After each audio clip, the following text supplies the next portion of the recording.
GM Sayyid, GM Sayyid. शहीद दोस्ता वचन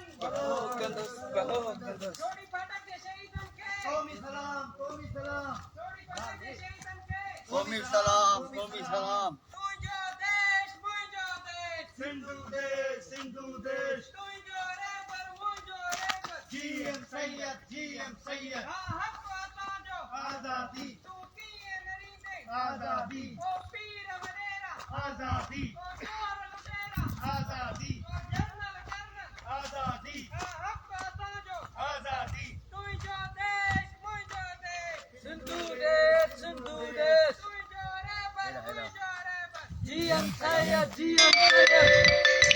वाण वाण वस्ती वस्ती कौम परस्ती कौम परस्ती ताये तो ताये दे दो बुजुर्ग बच्चों, मुझे से दे दो अतो हेरा जी।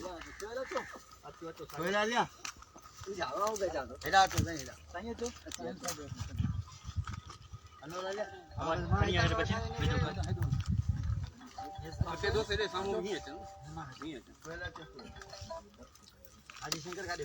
आया आया एरे कैमरामैन ता इते विच दे जो हिन पासे ही इंदो कितना सही हो जाए हां ही ता इंदो न त हितां दोस्त बी सगन जो त चादर में तो ना कुछ खबर सब प्रेस करवाने की मेहरबानी कर जातो।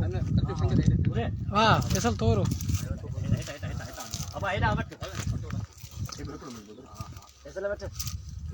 हां थोड़ो आगे आओ साइड तुझो देश मुझो देश सिंधु देश, सिंधु देश। तुझो रबर मुझो रबर GM Sayyid, GM Sayyid। मिठू बोले दिखे सुर्ख सलाम शहीद मिठू बोले दिखे सुर्ख सलाम जोड़ी फाटक जे शहीदन के सुर्ख सलाम सुर्ख सलाम हां ठीक है।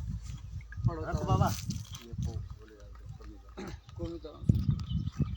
सिंधु देश दी धरती तोते मुंजी माताओ जी जल तोते पंहिंजो सीस निमाया मावो मिटी माथे लाया मां मिटी माथे लाया मां जी जियो जी जल जी जियो जी जल जी जियो जी जल जी जी जियो जी जल जी जियो जी जल तोखा कीअं लवाया अल्लाह तोखा कीअं लवाया मावो मिटी माथे लाया मां मिटी माथे लाया किंजर काकारू जर ताई किंजर काकारू जर किंजर काकारू जर ताई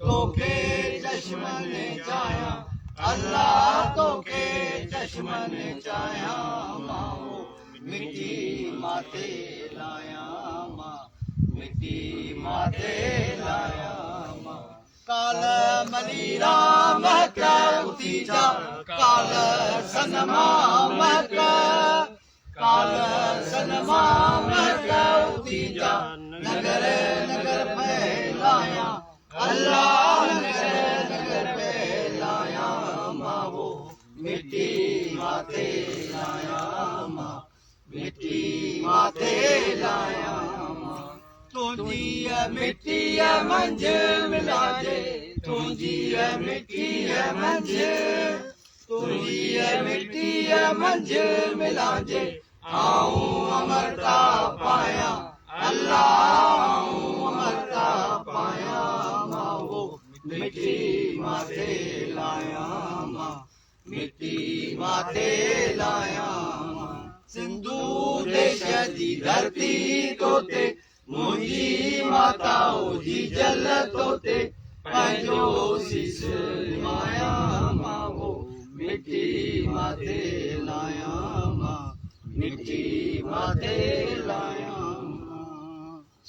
तुझो देश मुझो देश सिंधु देश, सिंधु देश।